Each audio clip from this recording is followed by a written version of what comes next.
The 2012 Olympic Games here in London were a huge success, and the Paralympics that followed even more so.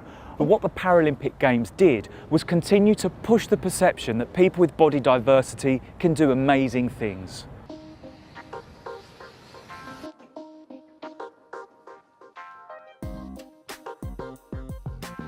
Local resident Gosling caught the wave of the Paralympics and set up Together 2012 as part of the Games' legacy.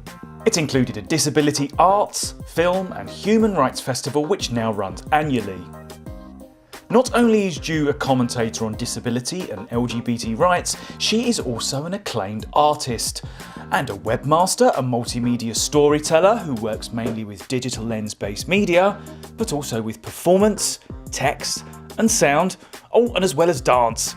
Is there time left in her life for anything else? Ju, you've done so much in the field of arts. I'm just wondering where you get your energy and your drive and your inspiration from. Well, I've been around for more than half a century. I think some of it's outrage, how disabled people are being treated personally, how LGBT people are being treated. You started out with an interest in dance quite early on, but despite problems you've had, you still have an interest in that field. I think of myself mostly as a visual artist, working with digital lens-based media.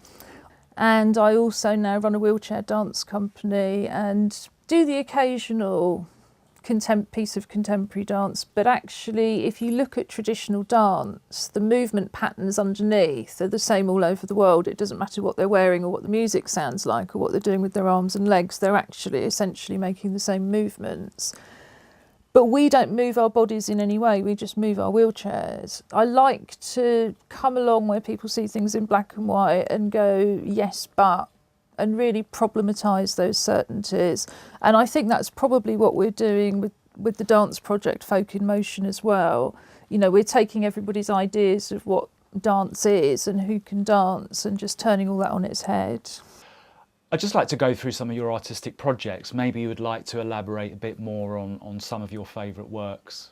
Yeah, Helping the Handicapped was a commission from the city of Graz in Austria in 2003. So I created this series of tableaux kind of playing on the idea of dolls and models, where the dolls kind of sum up these kind of underlying theoretical models of disability. There's a tableau called I Want to Help the Handicapped according to the medical model of disability, and that's basically a kind of cheap plastic boy doll in a white coat with a microscope and a kid's medical set, and it just says I invent and administer tests to classify disabled people according to what I think are their impairments.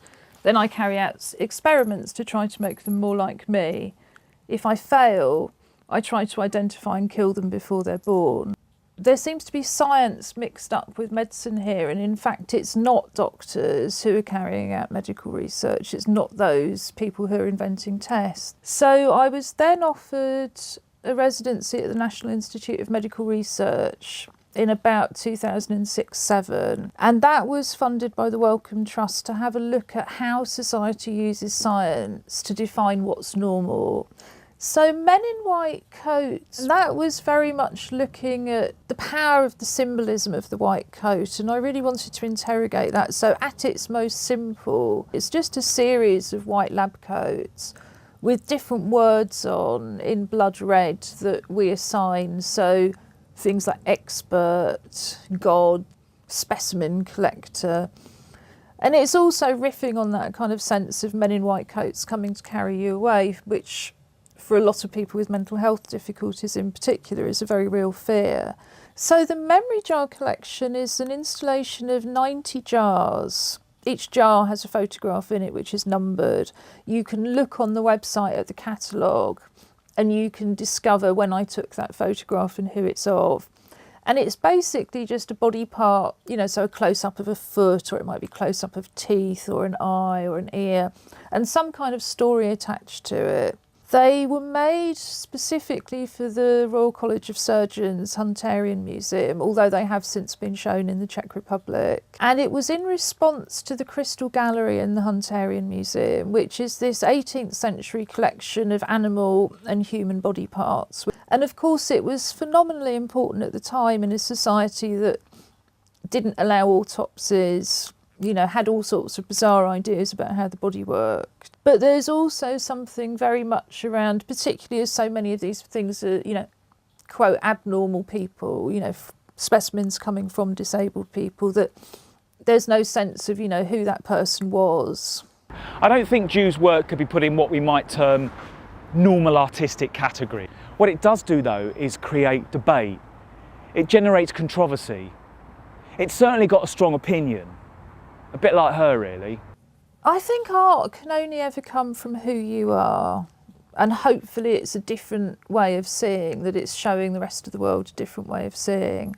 And who I am is a woman, is a queer woman, is a queer disabled woman. You know, all of those things are integral to me. I think the art world is very good at putting you in boxes, so you can be, I'm not even sure if you can be a woman artist, but you can be disabled or you can be gay, but certainly you can't kind of cross boxes. I've often had people say to me, well, why do you, if you like, admit you're disabled? Why do you say you're a disabled artist? And to that I would answer, well, that's what everybody else sees. But again, I think classically, an artist is supposed to be a white, heterosexual, non-disabled man, however much there's all this proof to the contrary. With being LGBT, you know, it's completely normal to be lesbian, to be gay, to be bisexual, to be trans, and to be questioning. All of those things are normal, but we're brought up in a society that shows us almost no images of ourselves and does lead us to believe that these things are abnormal. A lot of people must find you very inspirational. Do you think as an LGBT artist that there's a certain sense of responsibility that comes with having that kind of reputation? I think disabled people shy away from that label of inspiring because, for all sorts of reasons. But what I do believe very firmly is that if you're in the public eye and you're gay, you have a responsibility to say so. I think for every young person that's struggling with their identity, that's struggling to come out, that's being bullied at school, that's being bullied at work, I think if you're not prepared to say, yes, I'm gay, I'm going to support LGBTQ causes, then that's where I think the responsibility lies. Now, I don't think art needs to be particularly pretty or aesthetically pleasing on the eye. I mean, there's one example. What I think it should be, though, is about something that changes viewpoint or gives you a new perspective on the world. Or in Ju Gosling's case, it's about giving you a bold poke in the eye. Max Barber, Pink 60+, in London's Queen Elizabeth Olympic Park.